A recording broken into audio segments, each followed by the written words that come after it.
Bienvenue sur la page du Point Pop. Donc aujourd'hui, nous avons un Facebook Live assez exceptionnel avec This is la peste. Bonne nouvelle, il ressort un album. Donc vendredi, vous allez tous pouvoir écouter les 20 titres. Donc ça va vous prendre votre week-end, préparer en fait une longue plage de temps. C'est raté, c'est pas le week-end prolongé la semaine prochaine, mais vous allez l'écouter parce qu'il est vachement bien. Un mélange un peu électro, rap, enfin il nous en parlera plus un tout petit peu plus tard. Vous avez été nombreux donc déjà à commencer à nous poser des questions, donc continuez, c'est très bien. Si vous me voyez regarder mon téléphone portable, c'est pas que j'envoie des textos à ma mère, c'est que vraiment je lis vos questions et on va donc les poser à This is la peste. Voilà, on est là pour ça. Donc on commence, il y a une question d'Alexandre Butcher. Salut This is, pourquoi ne pas avoir mis Grande colère dans Pacifique ? Ok, donc il fait référence à un titre qui est sorti en décembre 2016. Et en fait, c'était la volonté de ce titre, c'était juste faire un point sur un peu l'état d'esprit qu'il y avait avant les élections, en fait. Et c'était pas un titre qui était destiné à l'album, c'était juste un titre pour dire, bon, je reviens, j'arrive et voilà un peu voilà mon état d'esprit du moment, en fait. Mais depuis le départ, il a jamais été prévu qu'il soit dans Pacifique. Et donc, tu étais très en colère ? Oui, encore un petit peu, encore de toute façon, comme beaucoup de gens, je pense. Mais voilà, c'est une manière plutôt de l'exprimer en musique, c'est mieux que de l'exprimer ailleurs. En tout cas, pour l'instant, je peux le contenir et le mettre dans ma musique. D'accord, parce que pour ceux qui nous regardent, c'est vrai que tu t'étais engagé auprès de Ségolène Royal lors des précédentes élections, et donc là, cette année. Tu t'es engagé aussi comment, du coup, via cette chanson ? Je m'étais pas engagé auprès de Ségolène Royal. C'est pas tout à fait ça. C'est-à-dire qu'il y avait un meeting à Charletti et on m'avait demandé, mon tourneur de l'époque m'avait demandé de participer à un meeting en l'entre-deux tours, en fait, quand elle était opposée à Nicolas Sarkozy. Et au même titre que plein d'autres artistes, j'ai juste participé à ce meeting.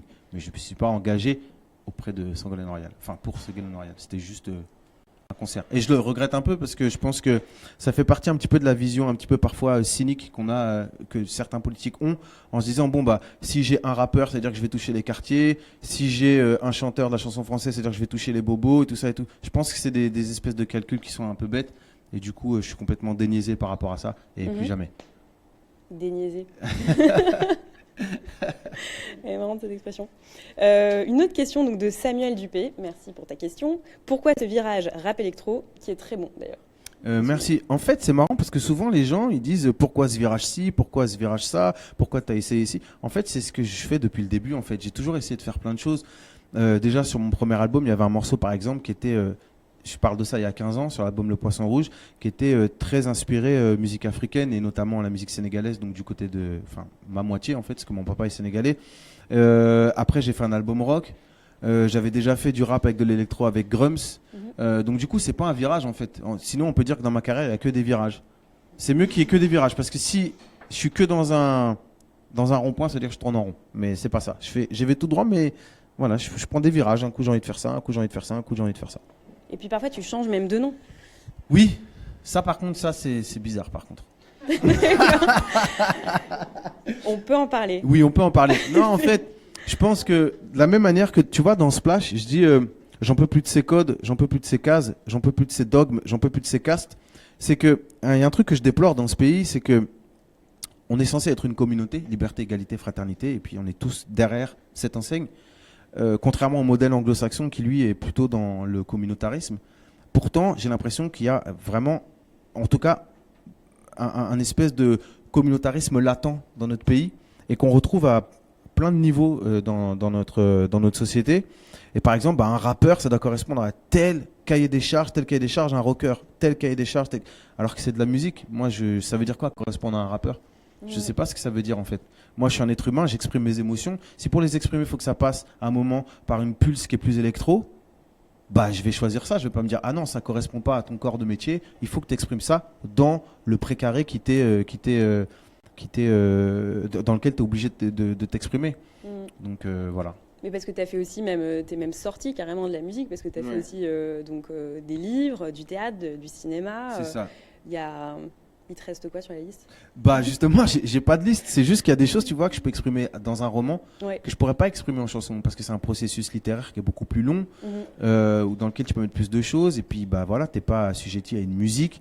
Et puis la comédie, c'est pareil. En fait, j'ai joué au Othello pendant 1 an et demi avec Denis Lavant au théâtre. Et du coup, c'est une expérience qui n'a rien à voir avec la musique ni avec la littérature. C'est même quelque chose, enfin, ça a été au jour d'aujourd'hui la chose la plus compliquée, la plus dure, la plus éprouvante que j'ai faite. Parce que quand tu montes sur scène pour le théâtre, à partir du moment où la première scène est commencée, bah, tu peux pas dire ouais, coupé, on la refait, et tout, c'est pas possible. Donc du coup, tu dois garder la tension dramatique jusqu'au bout. Et c'était extrêmement dur. Mais j'ai beaucoup appris. Une comédie musicale? Ça, j'aimerais bien. Ouais. J'aimerais bien le faire. Pour de vrai, hein, j'aimerais bien le faire. Bon, on verra, peut-être. Ça ressemblerait à quoi une comédie musicale de This is la peste? Alors là, il y aurait plein de choses. Hein. Ce serait pas que si ou que ça. Enfin voilà, il y aurait plein de. À l'image de la France que j'aime et que je vois, quoi. Où, enfin voilà, il y a plein de gens différents. Moi, je suis métisse. Tu vois, il y a plein de gens avec des mentalités différentes et tout ça et tout. Et si on reste que dans son coin, ça va pas, quoi. Enfin, pour moi. Et d'ailleurs, du coup, t'es belgeo-français, sénégalais? Oui, on peut dire ça. C'est-à-dire que le papa de ma mère était belge. Et donc sa mère française. Et mon père est sénégalais. Et du coup, qu'est-ce qu'il y a Mais je suis français, moi. Par contre, je sais ce que je suis. Moi, je suis français. J'ai des origines sénégalaises et belges. Mais j'ai grandi en France, je parle français. Je ne vais pas m'inventer tout de suite une origine que je connais pas trop, quoi. On les retrouve un peu. Il y a Stromae en Belgique. C'est vrai qu'il y a beaucoup de Belges sur ce disque. Ouais. Alors justement, d'ailleurs, Louis se demandait comment c'était passé. Je crois qu'il y a une très jolie histoire derrière cette rencontre. Ouais. En fait, pour mon deuxième album qui s'appelle Jeux de société, j'étais parti en Belgique pour travailler. Donc c'était il y a 12-13 ans. J'étais parti en Belgique pour travailler avec des producteurs belges qui s'appellent Street Fabulous. Et l'un des producteurs qui s'appelle Ozan m'a dit tiens, il y a un petit jeune qui fait de la musique, il aime bien ce que tu fais, il a bien aimé Poisson Rouge, Pète les plombs, tout ça et tout, qui était mon album précédent à l'époque. Et il aimerait bien que tu écoutes ses prods et que tu regardes un peu ce qu'il fait. Il a fait un clip et tout. Donc j'écoute ses prods et c'était Stromae. Sauf que c'était pas Stromae qui avait fait Alors on danse et tout ça, c'était bien avant. Et du coup, j'écoute ses prods et je dis putain, c'est super bien et tout, c'est vraiment bien. Passe-moi son téléphone, je vais l'appeler pour l'encourager, lui dire que j'aime bien. Et j'appelle Paul Stromae et je lui dis vraiment, c'est super bien ce que tu fais et tout. Il me dit merci beaucoup, j'écoute ce que tu fais, vraiment, merci, ça m'encourage et tout.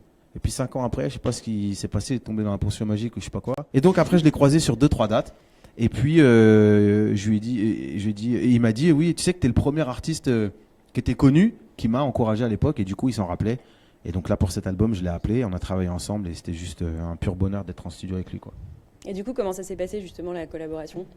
Bah en fait j'ai sorti un clip qui s'appelle Autre Espèce et il m'a envoyé un message pour me dire, donc ça c'est sorti en janvier de cette année là 2017, il m'a envoyé un message pour me dire trop bien ce morceau, trop beau les mélodies, trop belles les mélodies, tout ça et tout. Et puis 2-3 mois après je devais rendre le master de ce disque là. Le master c'est en gros je dois rendre mes bandes, quoi, pour dire ça y est j'ai fini. Et il me restait 3 semaines. Et j'envoie un message à Stromae. Je lui dis écoute, il me reste 3 semaines avant de rendre définitivement mon disque. J'aimerais bien qu'on fasse un titre ensemble. Est-ce que tu veux bien? Il m'a répondu oui, allons en studio. Et on est parti en studio. Et on a fait 2 titres ensemble. On a fait Splash et un autre morceau qui est dans le disque qui s'appelle Compliqué. D'accord. Et Compliqué, du coup, les gens qui nous regardent ne savent pas du coup à quoi ça ressemble. Tu peux leur décrire un peu? Ouais. Alors c'est un morceau, justement, ça va être assez compliqué de le décrire. En gros, juste avant de partir, quand on avait fini notre journée studio, je lui ai dit est-ce que tu peux me faire écouter quelques prods que tu as fait, quelques instrus? Et il m'a fait écouter donc 5-6 instrus, dont Compliqué et Splash, qui ne s'appelait pas encore comme ça, et c'était juste les musiques. Et j'ai vraiment eu un coup de cœur pour ces 2 titres-là. Et en prenant donc mon train sur le train du retour, donc Bruxelles-Paris, j'ai appelé mon ingénieur du son et je lui ai dit écoute, j'ai 2 instrus de Stromae là, faut à tout prix qu'on aille en studio. Et donc je suis rentré, on était en studio, on a passé la nuit en studio et j'ai enregistré ces deux titres-là. Et Splash, il est très électro, très Stromae dans la prod. Compliqué aussi, mais c'est un autre Stromae. C'est beaucoup plus lent, beaucoup plus. Enfin, je sais pas. En fait, il est tellement riche, son style, il est tellement particulier que c'est compliqué de le décrire parce que le décrire, ça le range tout de suite. Tu vois, ça précise trop. Et c'est quelqu'un qui a rendu l'imprécision hyper magique en fait. C'était pas mal ça. Pas mal. Ouais. Je me suis auto-kiffé là dans ma phrase. Là, j'ai bien kiffé. Qu'est-ce que vous en pensez? Si vous avez aimé ces moments de mettre des petits cœurs. Nous, voilà, ici en tout cas, on est impressionnés. Justement, Barthélémy demande si tu as aussi prévu de faire un feat avec Damso. Ah là là, quelle question. En fait, pour être très honnête, j'ai déjà 5 morceaux, on a 4 ou 5 morceaux avec Damso qui sont enregistrés et qui sont faits. Bonne question. Mais on verra plus tard. On verra plus tard si on les sort, comment on les sort, est-ce qu'on les sort. Enfin, on verra plus tard. En tout cas, il y a une magie, une très très grande magie qui a été faite en studio avec Damso et moi. D'accord. Bah, il y a plein de Mathieu Luc, etc. Ils ont tous envie, en tout cas, de les entendre parce Ouais. qu'ils réagissent tous. Quentin Coulon demande avec qui est-ce que tu voudrais faire un feat du coup? Malheureusement, c'est que des gens morts.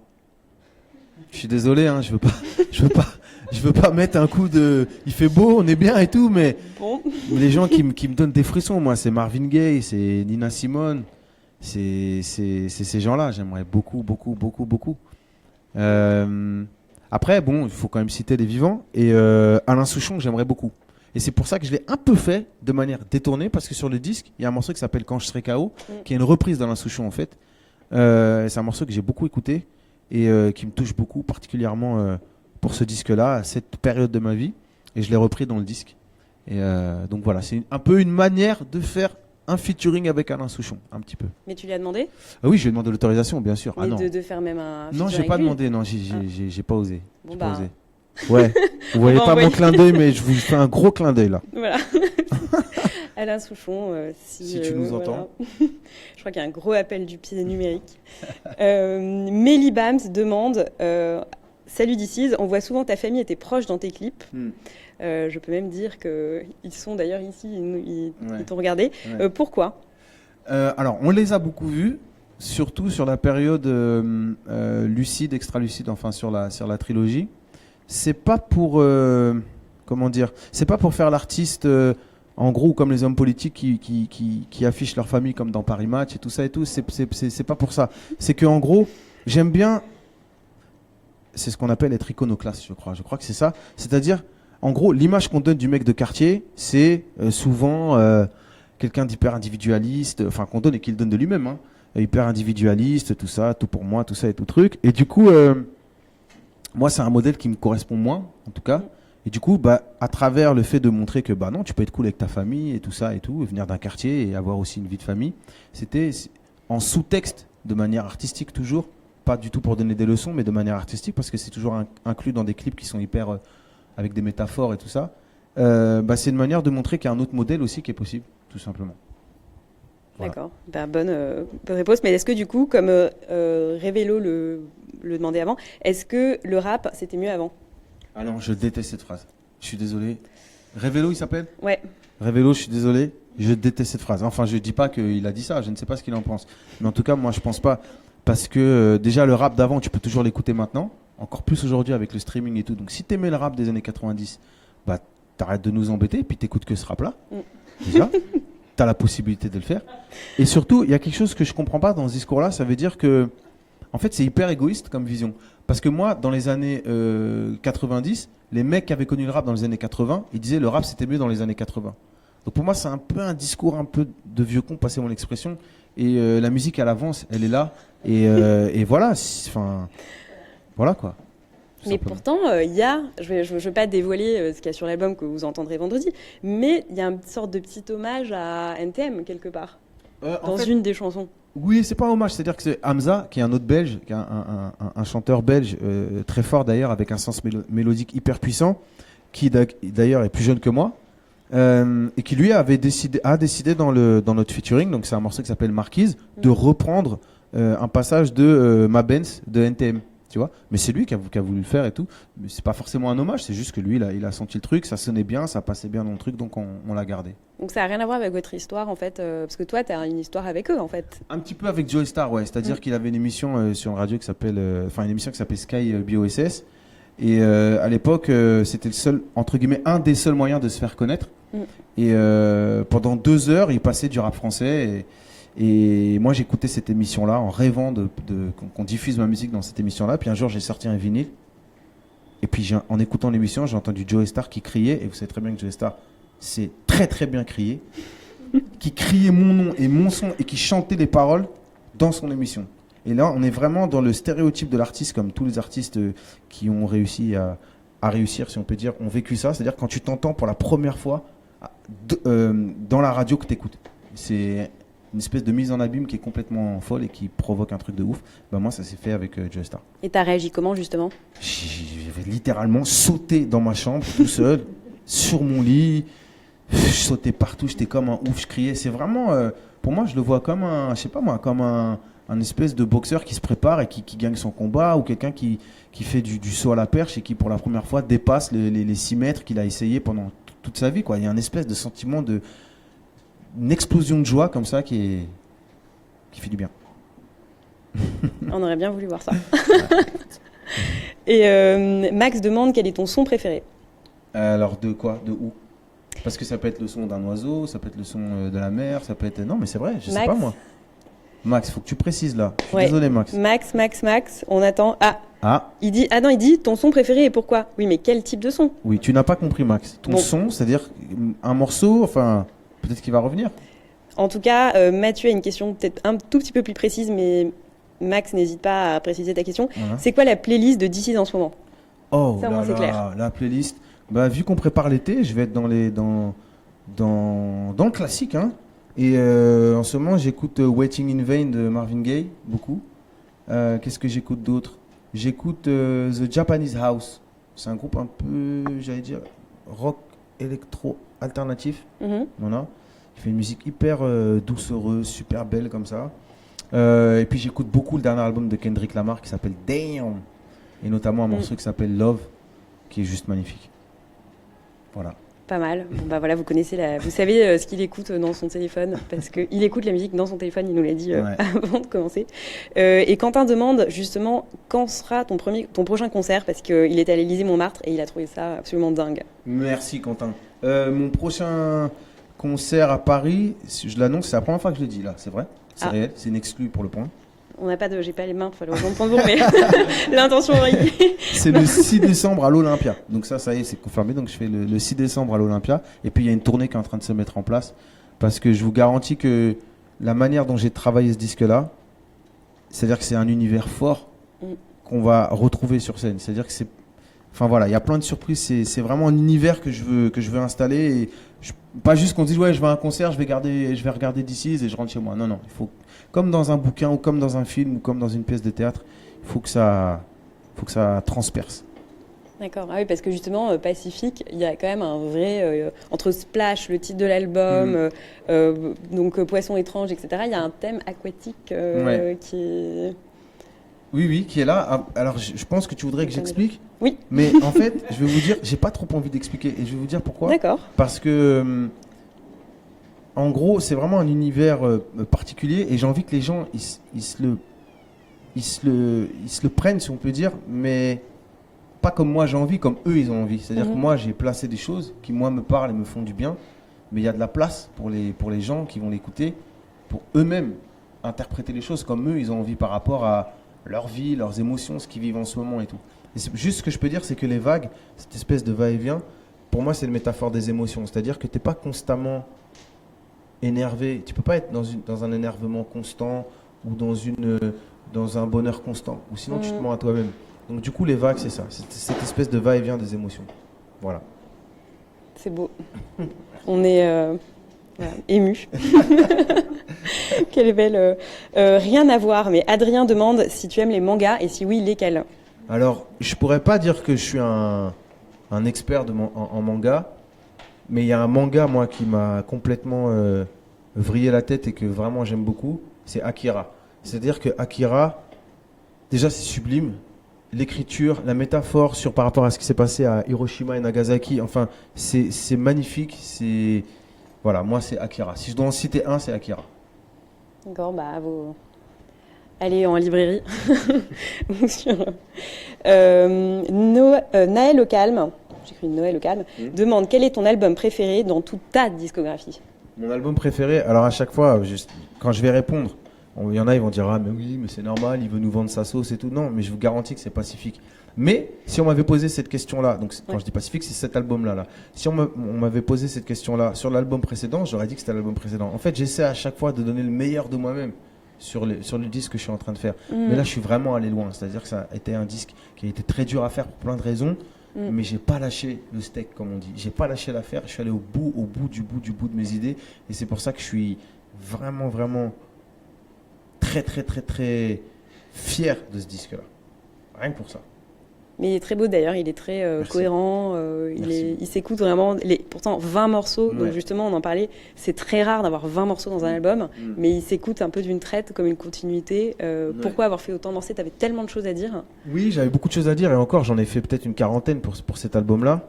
En fait, pour choisir, je suis allé à l'Olympia, justement. J'ai demandé à ce qu'on me passe l'Olympia une matinée. Donc, j'étais tout seul dans la salle et j'ai écouté les 40 titres. J'étais tout seul sur la scène. Je faisais de la corde à sauter, de la boxe anglaise un petit peu et tout. Et j'ai écouté les titres et j'essayais de voir, de commencer à dessiner un petit peu ce qu'allait être l'album. Et je savais même pas qu'encore que ça allait s'appeler Pacifique. Et c'est justement pendant cette écoute-là, où j'étais tout seul sur cette belle scène de l'Olympia, j'ai eu un espèce de sentiment d'apaisement comme ça. Et puis j'ai réfléchi, apaisement, paix, Pacifique, ah oui, océan Pacifique. Et c'est comme ça que j'ai dessiné le truc. Et du coup, au départ, je voulais faire un album court de 12-13 titres. Mais je pouvais pas parce que ça mettait de côté trop de morceaux en fait. Et du coup, j'aurais pas pu faire tout le dessin de toutes les émotions que je voulais partager. C'est pour ça qu'il y a 20 titres. Et on peut se le permettre aujourd'hui avec le streaming. Contrairement à une certaine époque où on sortait que... Vous entendez quand même avec l'hélicoptère? En fait, je crois que ton hélicoptère est arrivé. Bien vu, bien vu. Ouais. Mais du coup, voilà, on peut se permettre. Avant, quand c'était les cassettes et les vinyles, t'es limité par le temps. Ou un CD, t'es limité par le temps. Le streaming, non. Donc du coup, j'ai mis les 20 titres que je voulais, quoi. Mais alors pourquoi il était dur à faire si tu avais autant d'inspiration? Bah, il était dur à faire parce que mon inspiration, je parlais tout à l'heure de cases et de codes. Tu vois, t'as un morceau comme Compliqué qui est un peu lent. T'as un morceau comme Splash qui est hyper électro. Puis t'as un morceau comme Marquise et Meulé Meulé, on va dire. Ou même Lutte et LUTTE qu'on a fait tout. Qui sont plutôt marqués rap. Tu vois, et donc du coup, bah, c'est difficile à vendre dans cette industrie où on est habitué à dire bon bah un rappeur ça va là, ça va là, ça va là. Moi ma proposition elle est tellement différente que c'est compliqué. Et pour arriver à imposer ça avec les gens avec lesquels j'ai travaillé, certains avaient compris, d'autres non, bah ça a pris du temps. Et il y en a même qui ont quitté le navire pendant le truc, sympa. Et du coup, ils se reconnaîtront. Ouais, mais du coup moi j'ai pas lâché le truc et je suis bien content. Et d'ailleurs, Barthélemy demande s'il y a des liens avec la trilogie Lucide.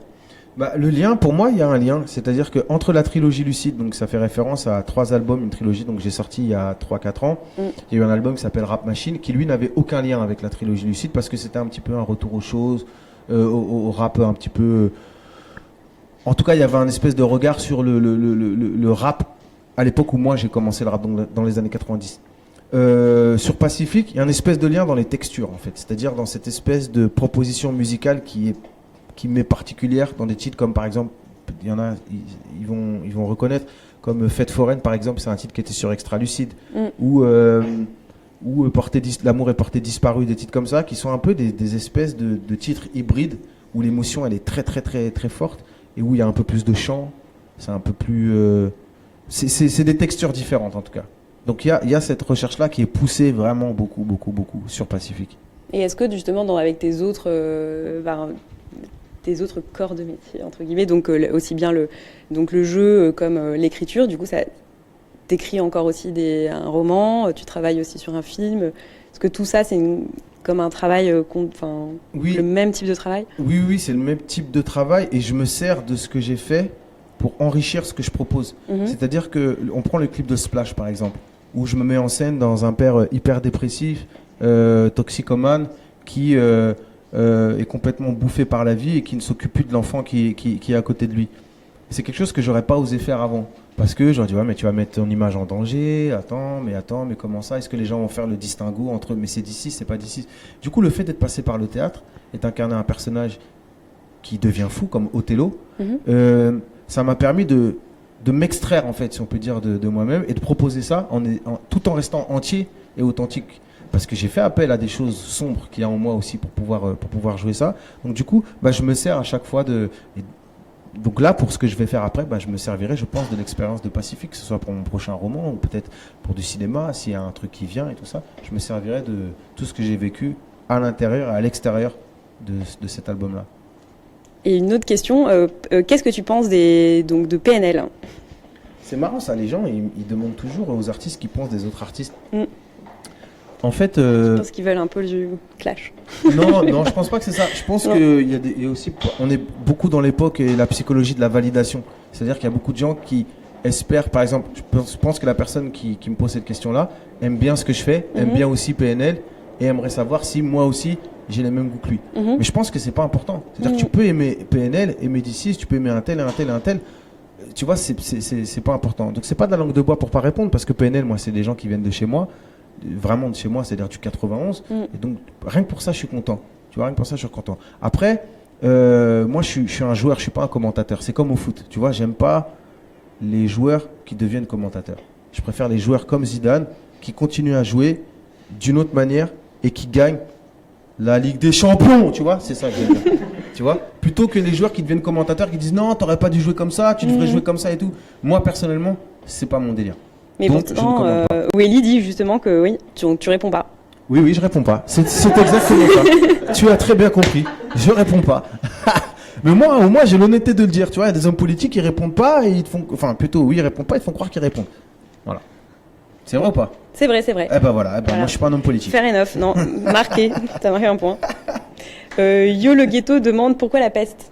Alors, moi, je peux lui poser une question? Yo le ghetto. Ouais, Yo le ghetto. Pourquoi t'appelles-tu Yo le ghetto? D'où est venu ce nom?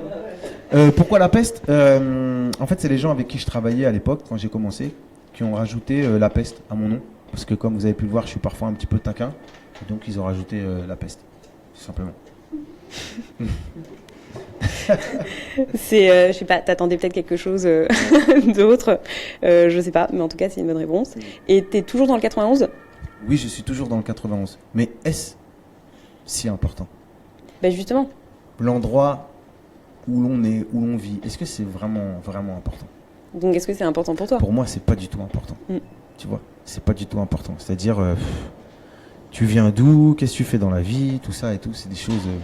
Enfin, moi, en tout cas, au jour d'aujourd'hui, c'est... Je m'en fous. C'est qu'est-ce que tu me racontes? C'est quoi ton... Qu'est-ce qui se passe? C'est ça qui m'intéresse. Mais d'où tu viens et tout, parce que j'ai l'impression que c'est avec ce genre d'informations que tu te fais un préjugement, en fait. Tu vois, tu te dis, il vient du 91, ça veut dire que... Ou truc et tout. Alors que le 91, c'est large, en plus. Il y a des super beaux quartiers, d'autres qui sont beaucoup moins beaux. Enfin, bref. Alors, qu'est-ce que tu racontes, du coup? Moi, qu'est-ce que je raconte? Je raconte Pacifique, je suis trop content. J'ai mon meilleur album de toute la Terre, toute l'histoire de l'univers, dans l'univers d'icisien à ce jour. Et je suis vraiment, vraiment, vraiment content. Et je suis surtout très pressé de le faire sur scène et de proposer quelque chose de très, très fort sur scène. Et j'espère qu'il va tout déglinguer, ce disque. Ben, je pense que oui. C'est quoi le truc le plus extrême qu'un fan ait fait pour toi? Oh là là, c'était au Sénégal. Et j'avais l'impression d'être les Beatles, mais à moi tout seul, en fait. C'est-à-dire que j'ai fait un concert dans un stade et je voyais des filles qui littéralement tombaient en syncope. Pas toutes, bien sûr, mais vraiment, on va dire une dizaine, une vingtaine qui tombaient en syncope. Et le pire, c'est qu'après, parce que moi ça me gêne beaucoup, je suis allé les voir après en loge et elles venaient de sortir de leur état. Et quand elles m'ont vu, elles sont retombées dans les pommes. Et du coup, ça, c'est des choses qui me font peur, vraiment. Voilà. Ouais, mais comme des mouches, quoi. Vraiment, quand on dit les filles qui tombent comme des mouches, c'est par des dizaines. Il y en avait 10, 20. Ah ouais. Voilà. C'était pas, alors qu'il y avait au moins 5 ou 6, 7 000 personnes. Donc voilà. Et ça, c'est quelque chose qui me fait peur. This is les Beatles. Ça va être... Dernière question, quid du rap suisse? Le rap suisse? Oui, c'était... Le rap suisse, c'est très bien le rap suisse. Il y a des super bons rappeurs en Suisse. Il y a des super gros producteurs. Il y a un mec avec qui j'ai travaillé sur l'album qui s'appelle Shady, qui a produit le morceau Autre Espèce, le morceau Vibe, et qui a disséminé sur certains autres titres certains de ses talents, et qui est très très fort. Et je fais une grosse dédicace au DJ Vince Lee, qui est suisse et qui est très très fort. Affaire à suivre à l'Olympia, alors voilà, prenez vos tickets parce que ils vont partir très vite à mon avis et danser sur Splash tout l'été. Voilà, que dire. Merci beaucoup. Merci beaucoup. D'ici la peste, à très bientôt. Merci. Je fais une grosse dédicace à mon DJ Dave Devry qui est là. Voilà, je lui fais une grosse dédicace et à Charles Debouy qui a mixé l'album parce que le son on l'a travaillé ça aux petits oignons vraiment vraiment vraiment comme des orfèvres. Donc Charles Debouy, je fais une grosse dédicace aussi. Aux petits oignons. C'est un album qui se dégustera donc dès vendredi. Voilà. À bientôt. Et n'hésitez pas à liker, à partager. Et si vous avez aimé ce live, surtout, demandez d'autres lives. Et puis peut-être qu'on pourra en refaire d'autres. Voilà. Oui, pas de problème. À très bientôt. Ciao.